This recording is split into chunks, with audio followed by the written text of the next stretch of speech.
Hey guys, Captain Foley here with you. Uh, Time for a first reaction video on tonight's episode. Um, the episode is called If Memory Serves. And I gotta say, first reaction from me is pretty positive. Um, that opening, 10 minutes early, yes, well, it's kind of when I get to it on these nights. Sometimes it's a little later, sometimes it's earlier, but I'll hang out with you guys until more people show up, and then we will start chatting about it. Project Achieva, Red Walrus, uh, Dave Bessig, Brian McFarland. Welcome, everyone. Glad you could make it. Glad you could join me for this. Michael Harden is here. Hello, Michael. Welcome. One of our moderators, so thank you for showing up. I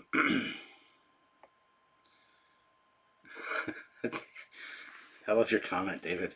I thought I had clicked on something other than Star Trek Discovery. I almost clicked away. Yeah, well. Joe Torres is here. Hello, Joe. How's it going? I liked it. Hope I'm not the only one. Epic episode. I'm getting the same reactions from you guys as I've kind of heard online so far, even from just our admin team. Fantastic episode tonight, guys. You do see a smile, Brian. Hey, I personally love the episode, says Anthony. Weekly tradition. Thank you for considering that. Great episodes and lots of callbacks. Brother versus sister says hi. Hello. Say vooed by Spock. Goodbye, Spock. Oh. You retracted the message just as I read it. Sorry, Jason6690. Very happy with it myself. Yeah, it's going to be interesting to see how the haters hate on this one. I know they will. I know for a fact they will. But anyway, it seems like the haters don't have a leg to stand on anymore, even though they will attempt to do so. Even if it's an artificial leg or a crutch, they will use it. But it feels to me, and I said this to the admin team via chat, it feels to me like Discovery's finally finding its legs, and goddamn, they're sexy legs. They're like TOS miniskirt, sexy legs, nylons. Mwah.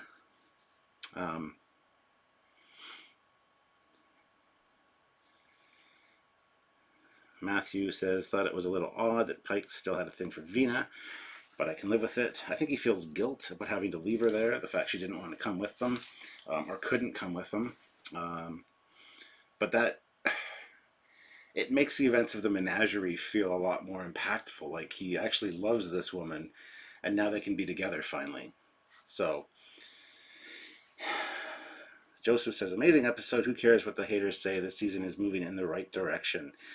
Sebastian, I was blown away by the actor playing Spock, much better than Zachary Quinto Spock. I will agree with that, actually. I love the little dig at him from Burnham. He's like, can we have a conversation that doesn't involve something I've already thought? And she's like, yeah, how about that beard? Is that working for you? It's beautiful. And he's kind of like self-conscious about it.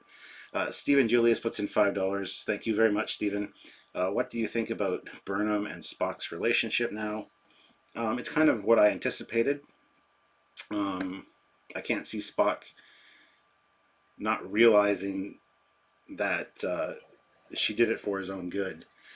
So I don't understand why she was so concerned that she had ruined her relationship with him. He's intelligent enough to realize that it was done for his own good. So,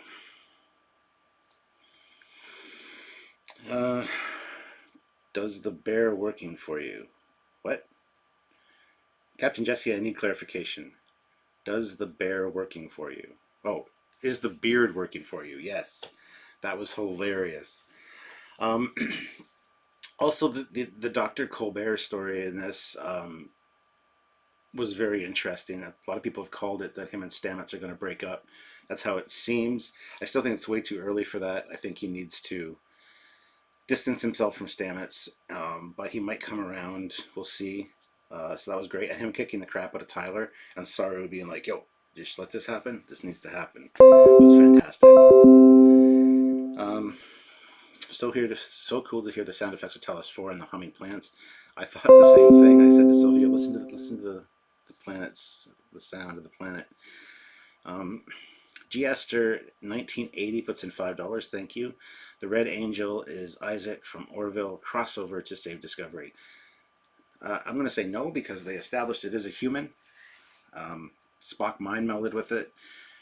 Didn't say it was Burnham, and he would know whether he's just not telling her if it is her,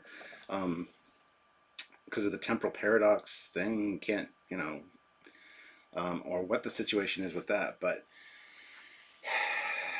yeah, so he mind melded with it. He would, I think, know quite a bit, unless the shielding of the mask is what maybe blocked some of that information. Who knows? David Bessick puts in $5. They basically told us and showed us who the Red Angel is now, and I think it's going to have a huge repercussions on the past of the Discovery timeline. They didn't really basically tell us who it was. They told us it was human. But like I said, he did mind meld with it, and didn't get a sense of Burnham. And if he did, he didn't tell her. So it could be that it's, like I said, just shielded from his mind meld, or perhaps he's just making sure that she doesn't have any knowledge of that's something she has to do. If it is Burnham, I'm not sure it is. It's not Arium, we know that. Although Arium is being a bad little Arium. She's disabled the spore drive. I think she's the one that's sending out all these packets of information, not Tyler. So, because the orb that or the probe that infected her was trying to download the data files, and it looks like it didn't get them all. So she's been bursting them periodically through the ship's system. So the Arium thing is interesting. Be interested to see where that goes. So David Bessick puts in $2. In the flashback, they cut to her face looking down. I'm gonna have to watch it again. Like I said, I watch it once and then come talk to you guys, and then go take my notes. So I'll pay attention to that for sure. The opening was really well done. Yes, I must agree. KG313. From the description of Talos 4, all it's missing are the talking apes and the Statue of Liberty on the shores. It's funny you mentioned that, John. If you watched Orville tonight, that's very funny that you mentioned that.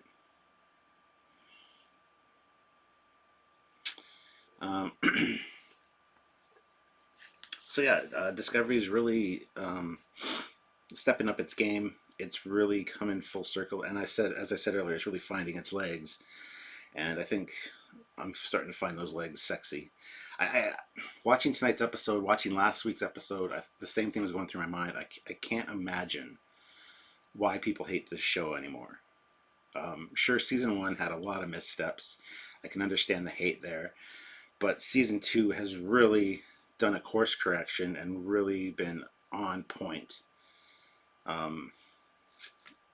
with making things right.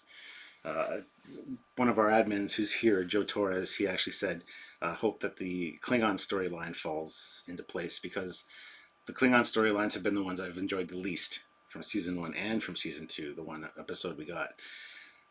So I'm not looking forward to it revisiting the Klingon arc. I don't care unless they fix it, and they have to do a really major course correction on the Klingon arc to fix it. So there's that. If I were to pick, if I were Pike, would you run to? Confused. I'm confused. Agreed, it has gotten better. They hate the show because of clicks. Well, yes, yeah, absolutely. If I were Pike, I would have run into Klingon space. Yeah, see, it's interesting how Discovery's ship on the run, ship on the run. There is a crew that's out in space, and they are running away. There's a ship on the run, and why am I singing to you?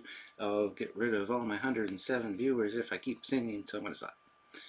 I'm curious how impactful Tyler is going to be this season. Yeah, yeah.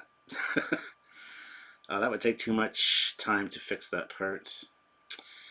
It's the only arc that doesn't jive and has totally messed up the vibe. There's a lot of potential good if they fix it in a manner like they have done with the Discovery arc. Yes. Brian, hey Captain, playing Devil's Advocate, was using the cage in Discovery easy writing, low hanging fruit? No, because it's something that, well, maybe because Pike is there, but it's something that's so, I wouldn't say obscure, but there's other things that could have done that seem more obvious than using Talos 4. But that being said, with Pike there, it is kind of low hanging fruit. But I thought it was well done, and the fact that the Telosians were the one that helped Spock, um, that was fantastic. Did you notice their veins don't pulse? They kind of like they don't throb like the TOS ones. They kind of just have like a shimmer go through them. I didn't like the male Telosian. There was a female one there, I believe. But to have the male being the head magistrate Telosian, I think was a mistake. They should have cast a female. But other than that, did anyone know Melissa George was in the show? I had not heard a peep about it in advance. Yeah, well, the new Vina, bravo guys, super hot. Good job. I dare say hotter than the original Vina. I'm probably gonna get a lot of hate for that. A lot of people really like Susan Oliver, so, but you know, personal taste, right? Clearly, this is canon. If they're using TOS footage, I hope this puts the conspiracy theory to rest. Yeah, I thought the same thing. Uh, Even though I'm of the opinion that this is the Discovery verse, it's different. But they did show the classic Enterprise. They didn't change it. They didn't change that visual. So I'm willing to accept that it's canon. Hopefully, the Red Angel repairing time issues becomes a thing that helps with that as well. You know. Um, I don't know. Hey Kat, does this episode cause any major issues between the cage and the menagerie? No, as a matter of fact, I think it helps explain the menagerie a bit better. As I said, he's kind of got a thing for Vina. He kind of loves Vina, so it makes the events of the menagerie feel so much better that he's getting back with somebody that he loved, considering the situation. So I think it actually helps them. It doesn't. It's not ruined by them at all. Stephen Julius puts in $5. Do you think the fact that Section 31 will be done away with after Starfleet realizes they lied about Spock? Yeah, there's going to be something that causes Section 31 to die, even though they're going to stay alive covertly. I found it odd that there was a bunch of Starfleet admirals that were well aware of Section 31 and were actually issuing orders to them. One or two I could understand. There was an Andorian, a Tellarite, a Vulcan. Could just be a handful again, but it just seemed like an odd decision to me anyway. So who knows how that's going to go? But we will see. We will see. We gotta let it play out. We gotta let it run its course and get a whole picture. You know.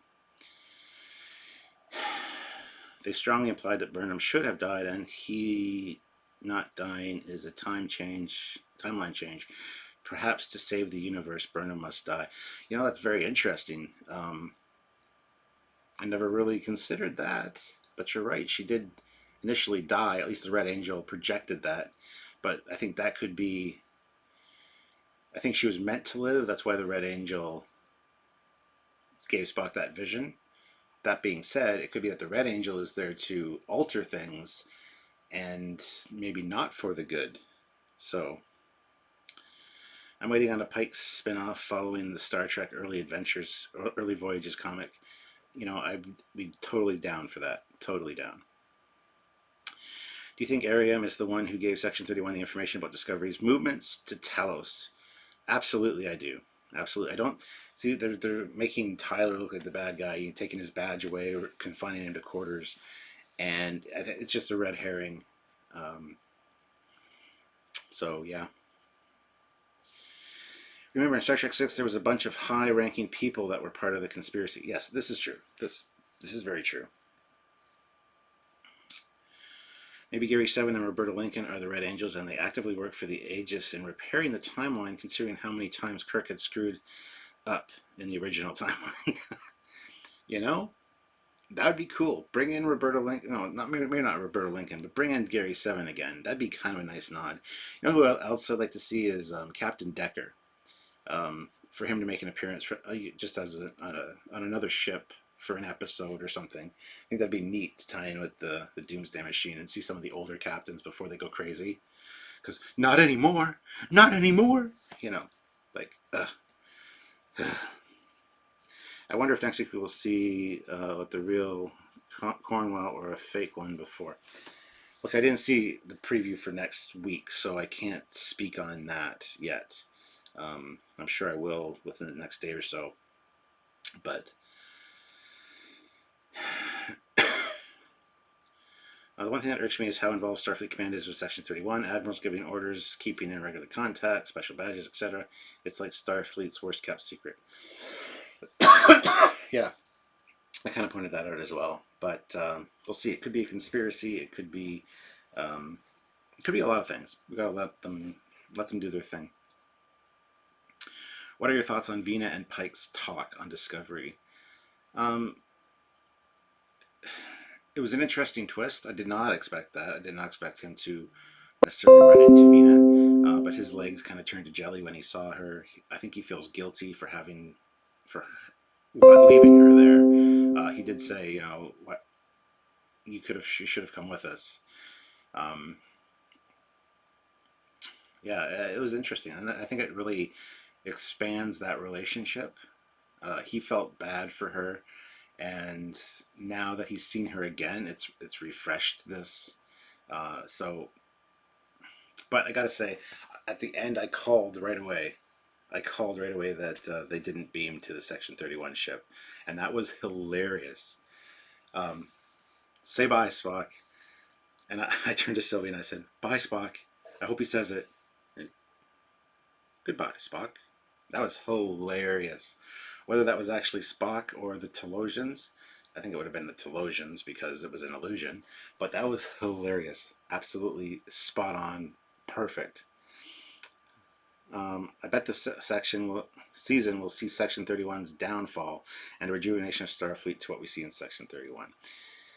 Yes. They could go underground, fully black ops later. Yes. Oh, absolutely. We've talked about that theory already. So, Admiral Ross was opened at least one time, talked openly about being in Section 31. That's true. That is true. Hello, Joseph. How's it going? Mako, why you show the original show, then show Discovery? He's going to lose his mind. Oh, they're all going to lose their mind. The hate collective, as I call them, they are going to freak out when they see that opening. They're going to be like, what? And there's going to be a negative spin on it. You know, why would you show these things and then have everything look so different? So it'll be interesting to see the meltdown that occurs. There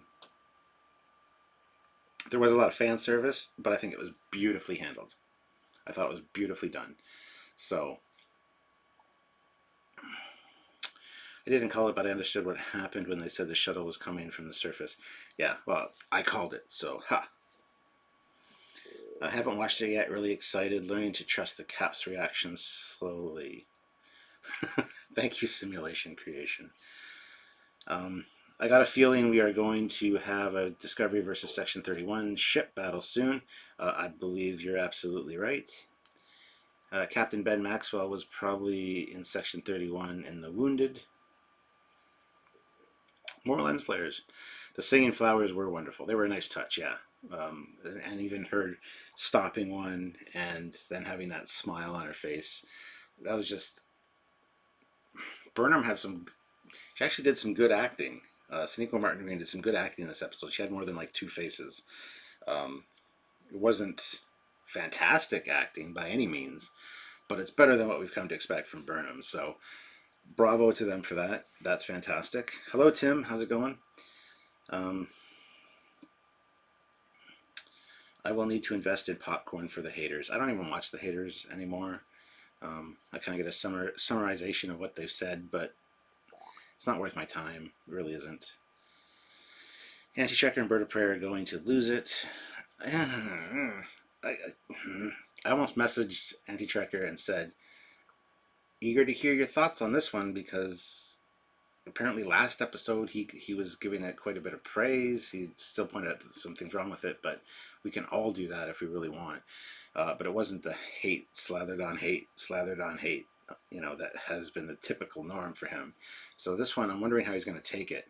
I can see him maybe ripping his hair out for the first couple seconds, or just absolutely loving it. It's one or the other, and I don't know what. I don't know if he's live right now. He probably is, but did the Admiral uniforms bother you like that did me? They need new uniforms.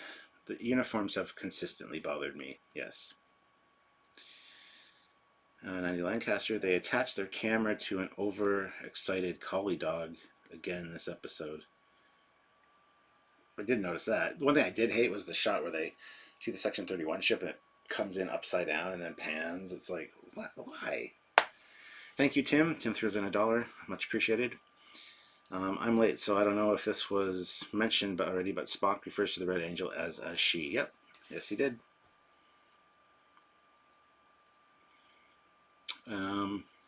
Why do people hate Discovery? It's so fucking awesome. It is. It is getting much better. I can see why people were up in arms in season 1. I myself wasn't super happy with the beginning of season 1. You can go back and watch all of our reviews and see the progression. I'm totally on board now. I'm totally a crew member of Discovery Night now, because like I said, the last 2 episodes that I watched, I can't imagine why people are still hating on this show. It has just got better and better, and it's course correcting. It is fixing things, and as I've said a couple times now in this live already, it's really found its legs, and damn, they're shaping up to be shapely, sexy legs. I hated that shot. I love that shot. Well, I think it's just showing the like craziness of Section 31, how everything gets twisted around on their ship as far as that goes. My stomach is grumbling. Need to have something to eat after I've already eaten supper. I ate right before Discovery started, and but yeah. So if you hear a little growling, that's not the dogs or anything. It's my stomach. So I apologize. Absolutely love the conclusion of the Ash Colbert confrontation. Yes, yes. And Stamets and him, they seem like they're done for now. Whether that'll stick, I don't know. But people have called that since he came back. So it'll be interesting to see where that goes. Love the Cage intro. Yep.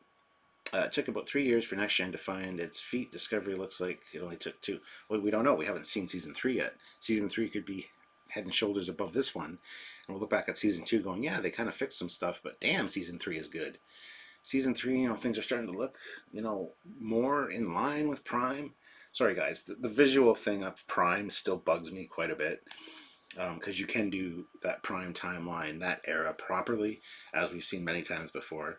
And little visual updates. There might be a project or 2 on the go where there's a TOS bridge updated that you might see at some point, but I'm not going to talk much more about that. Well, I'm sure the haters are eating humble pie. No, they aren't, because they've so concreted themselves within their hate that they can't admit now that they're wrong.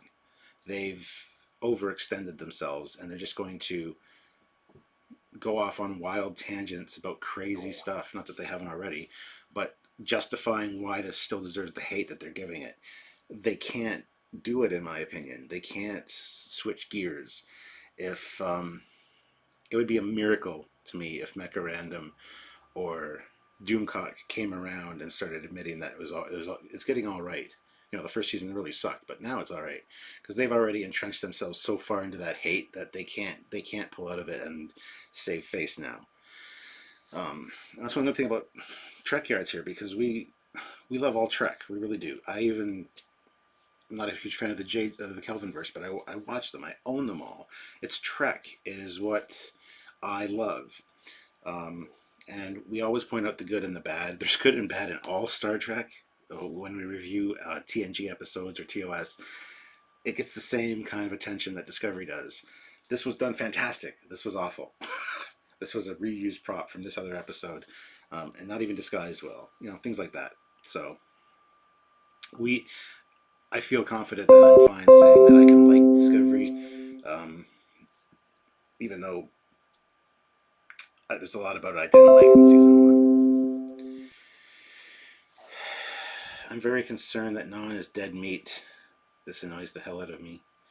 Oh, yeah, I know what you mean. His reference to the haters is as foolish as the haters themselves. Okay. People being saying from day one, respect the canon, 22 episodes later. It's like, yeah, you guys got it now. That is why integrity matters. You don't have to backtrack. Well, thank you. Yeah, absolutely, Jeff. Love the last shot of Discovery at the end. Really reminded me of watching 1701D go by. Shuttle warp shot to Talos was excellent. Yeah, but why are they warping within solar systems? In TOS, you always saw the planet, you saw the ship coming in, an impulse, and established. It was never, you don't go to warp in solar systems, it's dangerous. So, but now they're like, here's a planet, there's a ship. It's like, wow, wow.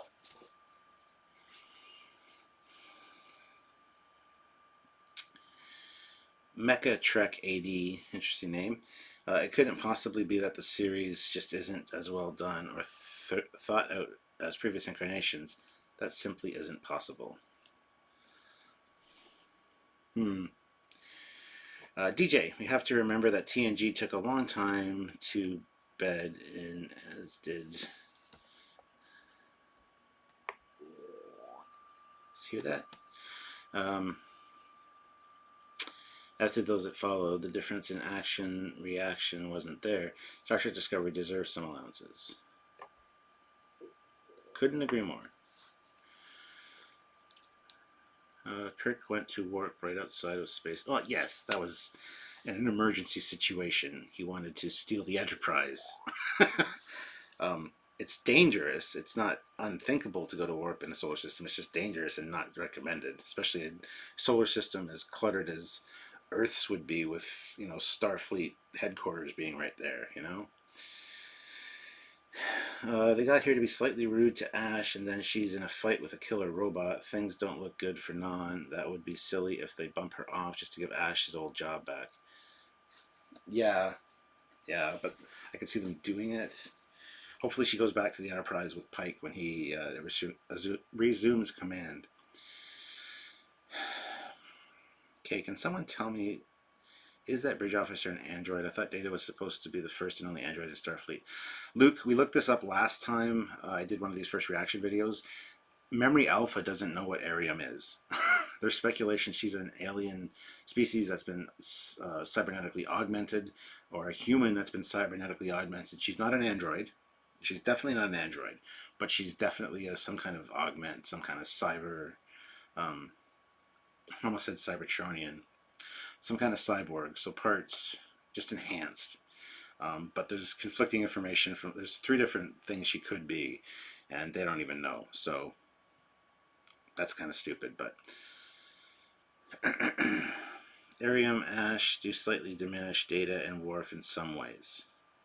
I don't know about that, but yes, Andrew, you heard it probably. It's a sensitive microphone now, so you can hear that stuff. Wilson Cruz looked really good in this episode, says Jamie Q. I'm not digging the new Cobra though. I hope he comes around because I like the old Culber.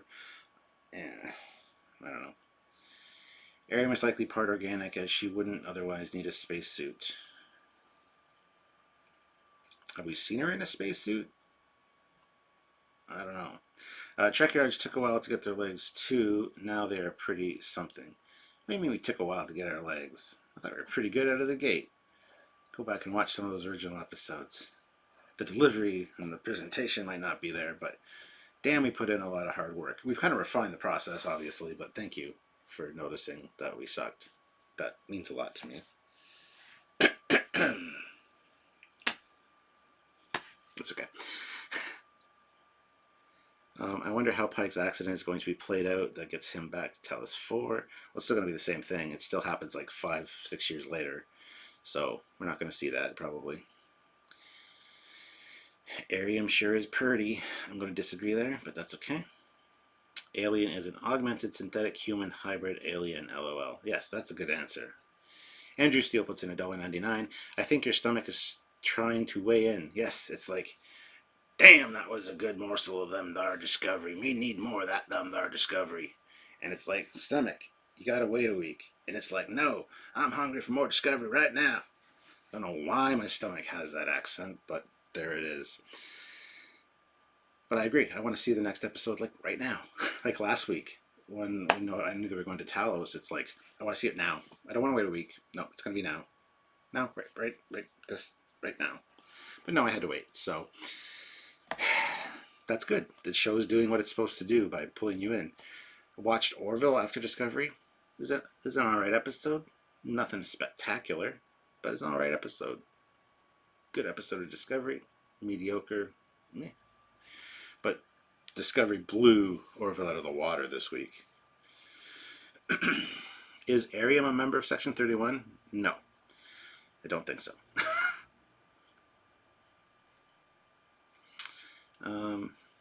Discovery is an interesting thing, just needed some time. Yes. I think the makeup people did say between seasons that Arium was an augmented human based on an ad for next week's, though I don't see she's the Red Angel. I don't think she is the Red Angel. I stumbled upon Trekyards when I was pissed at Into Darkness in 2016. Caught your original review. Been viewing ever since. Well, thank you, Matthew. That's much appreciated. Why is the Red Angel lonely, as Spock said? Because it's probably Burnham, and in order to take on this mantle of the Red Angel, she had to give up her existence in the timeline. I'm calling that right now. So she never technically existed. That's why she's never mentioned by anybody. That's why. So she's going to have to step outside of this temporal reality to become the Red Angel. And so how more isolated can you get than the fact that you never existed to anybody that cared about you? That's what I'm saying right now about the Red Angel. So mark this date down, write that down on a piece of paper. I'm calling it the Boom Boom Kachaka Badoom Boom. I don't know why I said that, but Kriskma1 puts in $2. Thank you very much. Does the constant whispering bother you? Constant whispering? What do you mean constant whispering? That confuses me. What constant whispering? I swear to God, if it's Burnham, I'm out. Yeah. But really, can you not see that? What, if it removes Burnham from the timeline, though, and corrects all the issues, is that really, are you still going to be out? That could be a good thing. Burnham is like Lister. She's a closed loop. Yes. Yeah, Vena's true appearance wasn't as well done in this episode. I liked it more in the cage. I agree, 100%.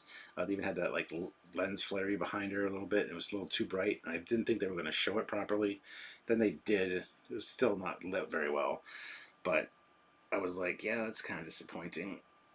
But I can't complain about the new Vena. So Commander Cockings is the Red Angel. Maybe. Captain, have you started coming around to Giorgio yet? I have been kind of met on her too, but I thought that the way she handled the communication with the admirals was fantastic. Well played. Yeah, you know what? I'm glad you asked me that, because yes, in this episode, I actually kind of liked her character. I'm coming around on her. If she just loses the bitch factor. I love how she mentions that she killed the Telosians in her time in her mirror universe. That's fantastic. Jamie puts in $5. Thank you very much, Jamie. I like this episode. What do you think of the transporter on the shuttle? I think it's remarkably stupid. But that's okay. Because shuttles didn't have transporters till runabouts.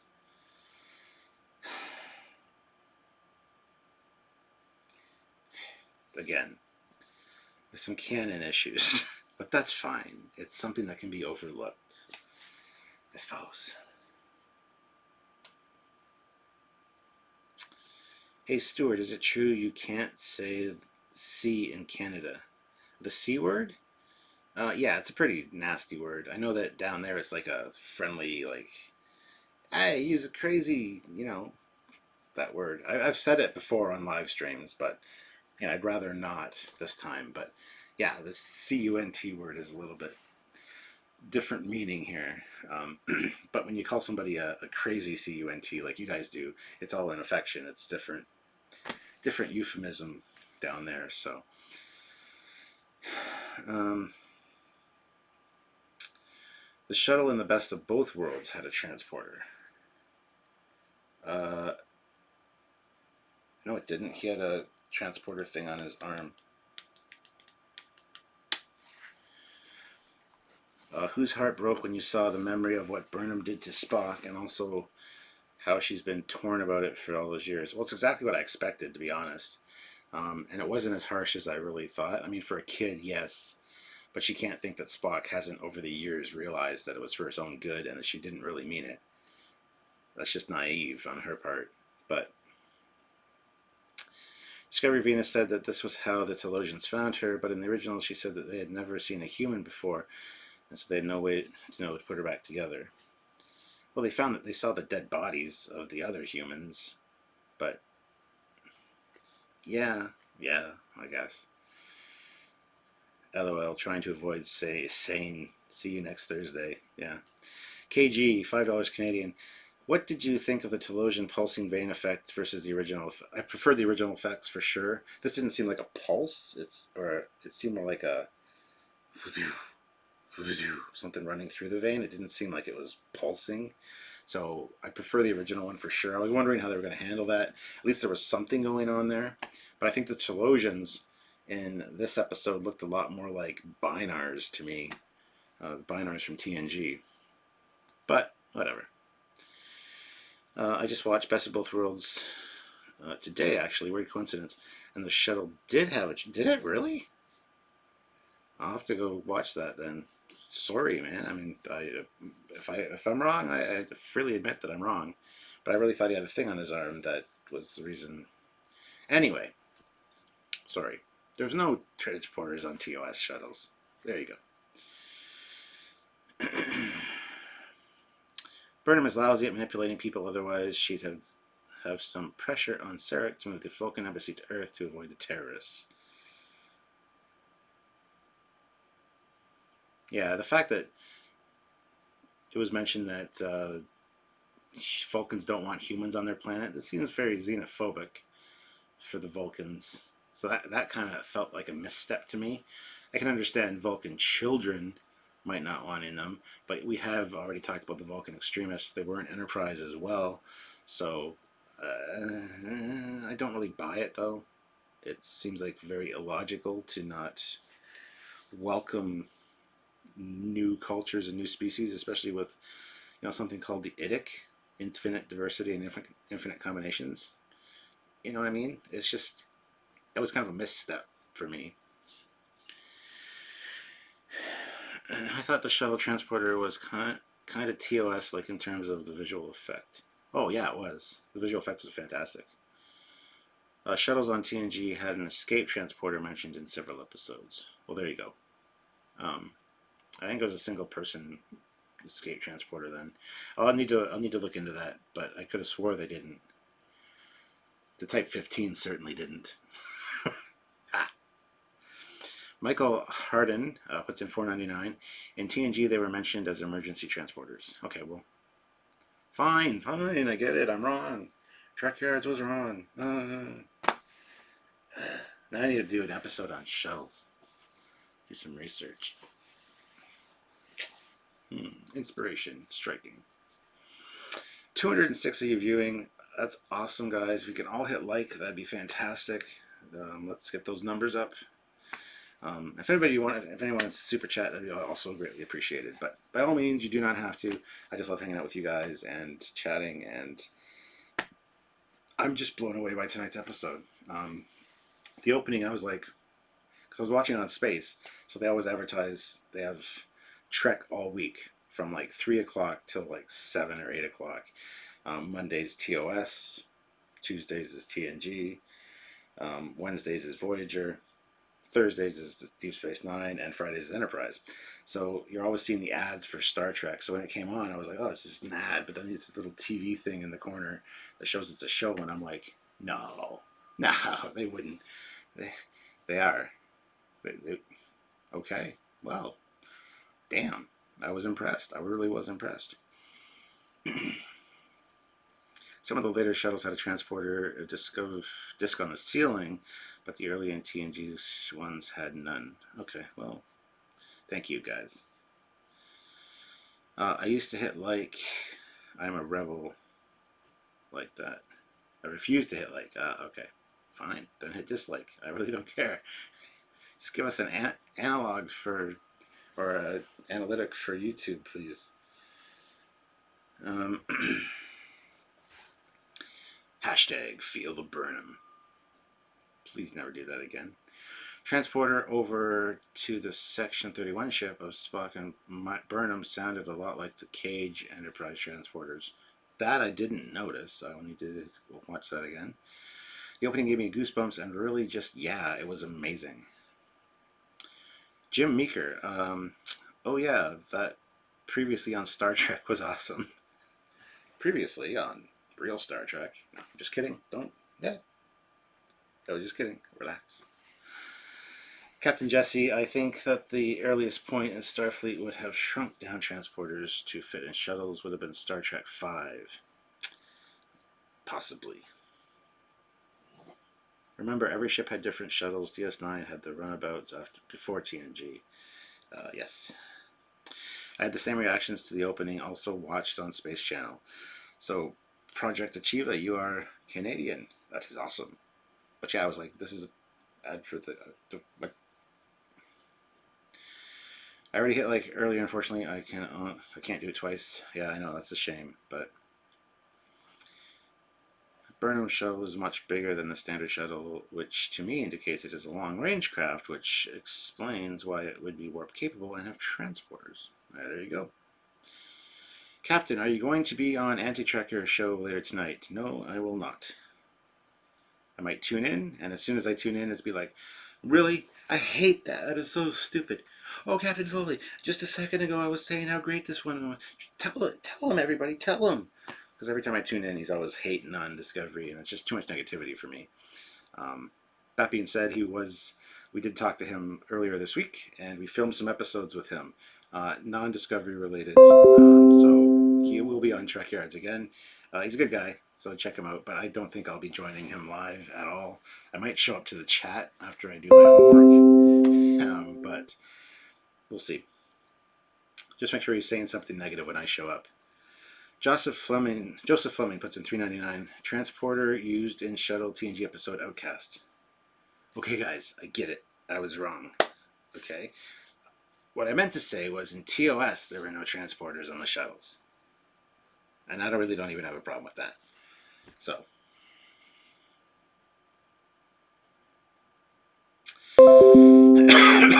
I would love it if they brought a cameo of Jane Cromwell into with Stephen Wolf playing what? Who in the what now? I'm in Toronto. I was driving near London today for work.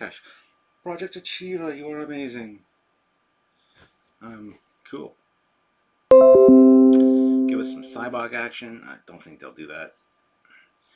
Also, where's the USS Discovery Type F shuttles? Exactly. Could be too early for them. They could be new. They could be newer shuttles by the time of TOS, which is a few years later. So, yeah. I still find it fascinating that Burnham was not supposed to live in the original timeline. That's still up for debate. Because is this the original timeline to begin with, or is this an alternate timeline that Burnham was supposed to live in to create the prime timeline? Who knows? There could be multiple explanations for that, but it is an interesting thing for sure. Cap, emergency transport off this shuttle issue. Thank you. LOL, we're still on the transporter thing. Yes, I'll just ignore everyone from now on. I admit I was wrong, okay? I was wrong. I need to now to make amends, I need to do a Trekyards episode on shuttles, maybe. How's that? Will that satisfy you guys? Also, shout out, is anybody from Denver here? I just want to know because I'll probably be attending Starfest in the end of April in Denver. Trekyards will be doing a panel, most likely, and maybe have a booth or a table set up on the Sunday afternoon, or the Sunday of the convention. So if you guys are in Denver and you want to hang out with me, let me know. We'll maybe arrange a meet and greet. But that's the end of April, April 26th to the 28th, I believe. 27th to the 28th, something like that. So that's an inside scoop that you guys weren't supposed to know yet because plans have not been finalized yet, but let me know if you're from Denver or close by. Oh, Star Trek First Contact, James Cromwell plays Cochrane, and he listened to Steppenwolf's Magic Carpet, right? Okay, gotcha. I hate all the turbolift shafts in these enormous Willy Wonka elevator tubes. They need to retcon that now. I know, and they doubled down on it and did it in 2 episodes, which they need to explain or something. I don't know if they can. We actually have an episode on that coming up, talking about that very thing with the anti-trekker, talking about those turbolifts and just turbolift problems throughout the history of Star Trek. Because Discovery is not the only one for being turbolift erroneous, the error-filled thing. As you guys know, Star Trek V is another example, but there are others. So we have a discussion talking about that coming up. The first episode that we see Discovery, they hinted at the Black Badges. Anyone else think it's originally a Section 31 science ship? I mean, there's a possibility, sure. I agree. I did think about Guardian of Forever. Lorca may have helped get the Glenn and Discovery built. Yeah, we've speculated about that as well. And don't forget the Crossfield, because it is a Crossfield class ship, which means there's another ship out there that, even if it was just a test bed, was still designed to look the same. Is Burnham mind melding with Spock there, or is she the Red Angel, or both? She could be the Red Angel, and like I said earlier, Jill, it could be that Spock knows that it's Burnham because of the mind meld and didn't tell her, because he knows that she's supposed to be unaware of it until the time. Or it could be that the Red Angel's memories were erased. It could be that the Red Angel's helmet shield that was still on minimized his mind meld. Who knows? Jeff Jacobs, $3. Okay, fine. I cried twice. To me, that is good TV. You cried twice? Who would cry during this episode? There's nothing cry-worthy in this episode.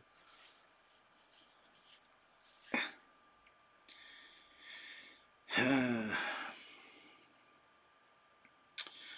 turbolift to... What a minute, when Spock was macking on the Romulan babe. Yeah, go to Deck 2. To her quarters. Deck 2 is right underneath the bridge. There are no quarters there. And the turbolift ride takes like a minute.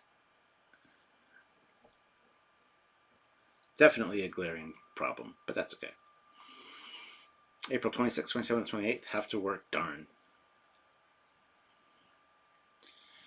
LeVar Burton is coming to Regina, Saskatchewan, of all places. Come on by, Captain Foley. Saskatchewan's like probably farther away than Denver from me. Anyway, I've met LeVar Burton, and I was not impressed with the man, so no desire to really meet him again. I met him at London Comic Con 2 years ago, 3 years ago. Went and shook his hand and introduced myself, and said we have a show about ships and tech you might be interested in because you're the engineer. Haha, just here's the Trekyards business card. And he's like, no, I'm not interested. I'm like, oh, it's just a podcast. You can just watch it. It's like a podcast web series. He goes, well, podcast, and I'm definitely out. I won't be involved. I'm like, I'm not asking you to be involved. I just check it out. You might be interested. He was very rude. So, cry-worthy. Burnham's memory was pretty heart-wrenching. Meh. Meh.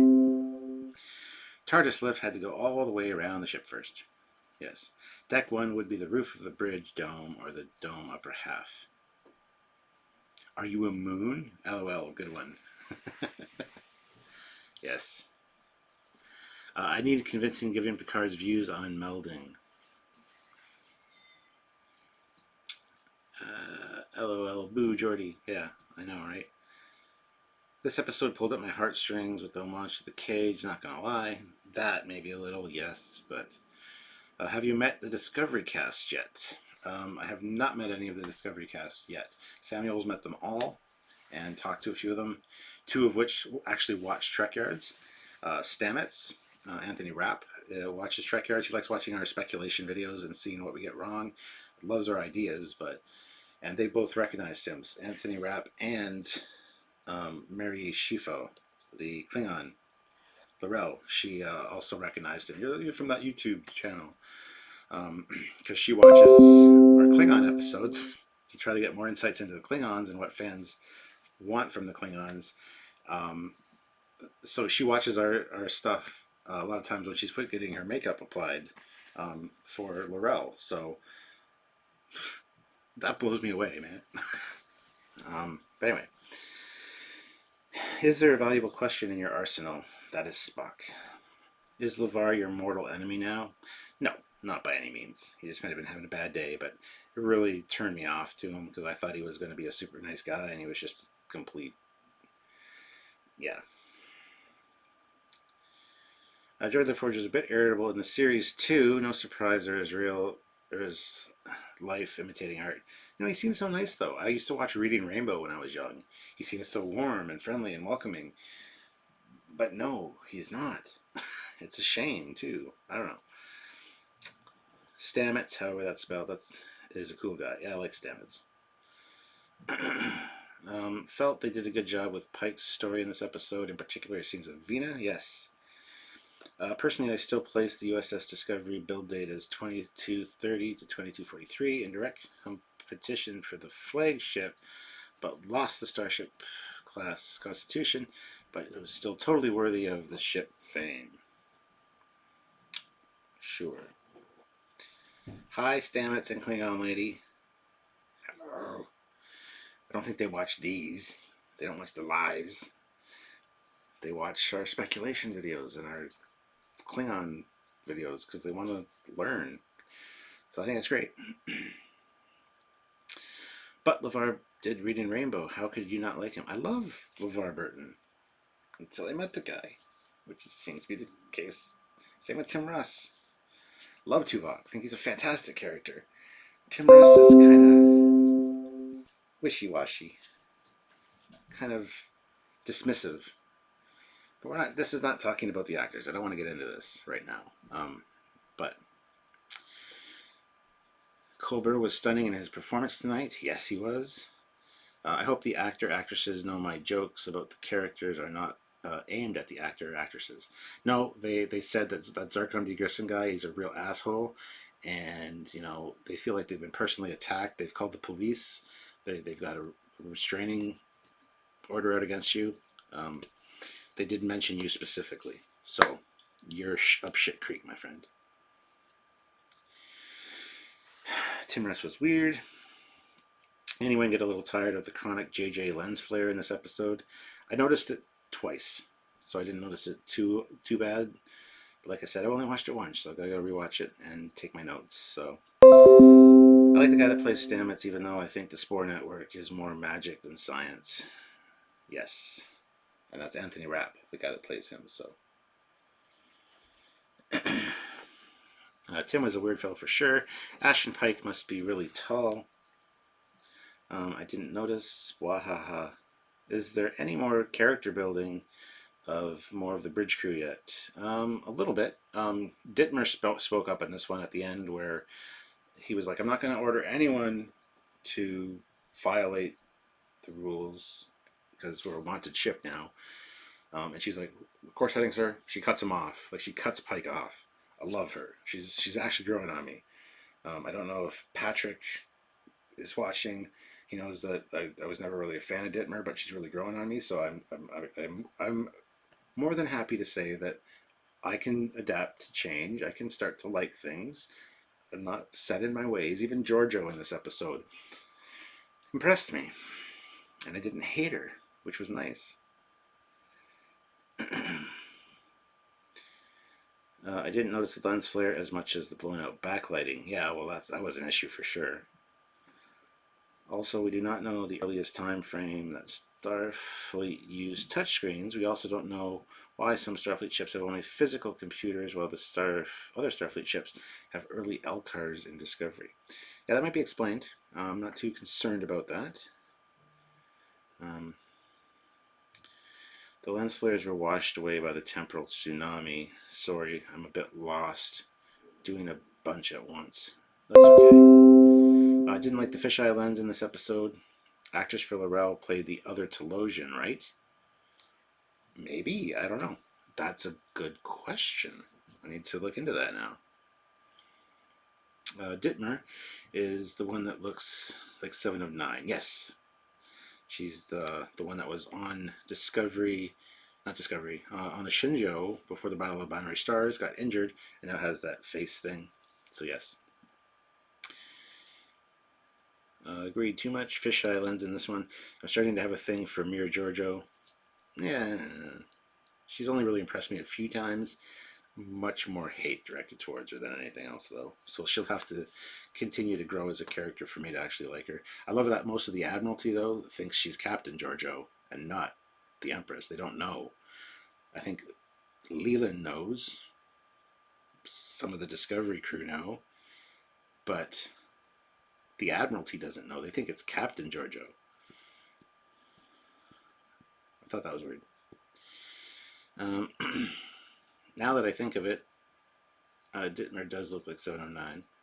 Tilly's briefing was amusing. It got me wondering if it's the right way around for us and backwards for her. No, we pointed this out before in one of the last episodes. Burnham was on one side of the screen, Tilly was on the other side, and from Tilly's side, everything was fine, and from Burnham's side, everything was fine. So it's like they're see-through, but they're not, because you can't see what the other person sees. You see what you see. It's a possibility. Yeah, I'm getting a little bored with Giorgio. Anti-Trekker's online. Well, say hi to Anti-Trekker for me. Say, Captain Foley says hello. Hope you enjoyed the episode. I think we can assume any screen can be touchscreen in Discovery. Yep, that's fine. I'm sure all the screens along the edge of the TOS bridge with all the little flashing buttons were touchscreen as well. Why not? I wonder if it is Kayla Dittmer was the same Dittmer who turned into Igla powerful after Garg Mike. What? I wonder if Kayla Dittmer was the same Damtar who turned into Igla powerful after Garg Mitchell. I think you mean Gary Mitchell. So if it was the same, I doubt it. So I'm just going to say I doubt it. Most of the Admiralty knows Giorgio is the formal Terran Empire. Okay. Emperor. Yeah. You said that you don't like the previously on things. How did you like this one? This one was good. Usually I'm not a fan. There was one episode, I think it was episode 3 of this season, where it was the Klingon episode, and it was Klingon, whatever, I can't do it. Anyway, it was all Klingon. The previously on was all in Klingon, and it had English subtitles. That was hilarious. That was well done. But yeah. Show me on the screen where the cyborg touched you. Ha ha ha. The haters will continue to hate because that's how they get their YouTube views. Yeah, and they get more views than us, which really pisses me off. Sensationalism, lying, and clickbait get more views and viewers and channel growth than us, who have been steadily plugging away, have integrity, try to look at be fair and balanced, try to look at the good and the bad for 4.5 years now. And our numbers are crawling slowly. It's irritating. It is irritating, but that's okay. Is Section 31 Captain Leland from Tuesday's Mirror Universe?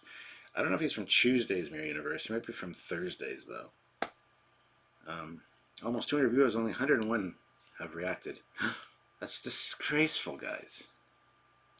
I'm still waiting for the Ascendancy board game folks to make an Discovery adaptation. Cool. We do need more likes, guys. Yes, we need more likes. Also, I haven't any super chats in a while, but that's okay. I'm wrapping it up anyway. It's been an hour.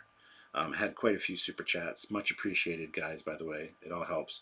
If you can't help that way, if you want to help via Patreon, help us on a monthly basis, the link is down in the description below. So is our Teespring store. Now, our Teespring store, we got a lot of fantastic, cool merchandise. Really cool shirts, blankets, pillows, cell phone cases, backpacks, shower curtains, socks. Cool Trekyards merch.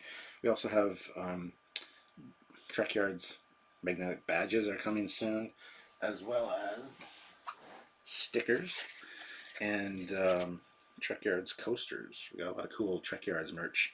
If you guys are into the merch and want to support the channel, there's ways to do it other than super chatting. Just sharing the videos around, of course, is the free way. Hitting the like button on each video. Yeah, or you can use PayPal. Send us money via PayPal. There's a donate button on the website, or just use the link in the description below.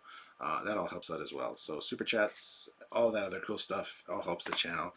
And of course, the admins are going to put that those links in the comments now. So they get rid of After Trek yet?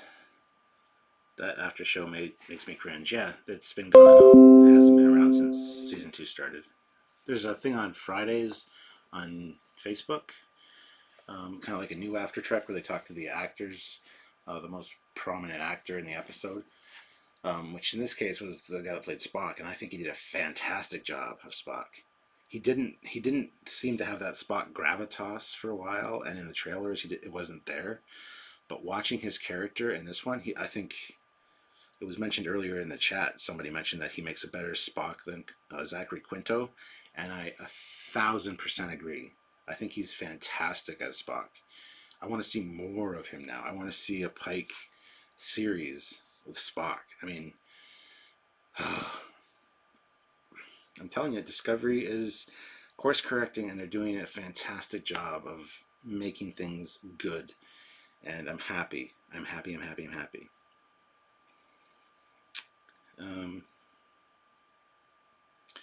The guy was a good Spock, just need him to be greener. After Trek was so stupid, except for the one where Mary Wiseman was on. That was a great one. But anyway, guys, on that note, on a positive note, of Spock was fantastic. The episode was great. The previously on was stunning. We saw Vina, we saw Telosians, we saw the little humming, singing plants. We heard the classic Talos atmosphere sound. I think they still should have the rock face that was blown away by the Enterprise laser with the turbo, with the elevator thing. That would have been cool to see. But so there were things that could have been better maybe, but overall this was fantastic. This was a fantastic episode. I'm going to say it right now on here. Hopefully it doesn't change, because like I said, I only saw it once, so when I go downstairs and take my notes, hopefully it doesn't change. But I'm going to give this at least a 9 out of 10. At least a 9 out of 10. Maybe a 9.5.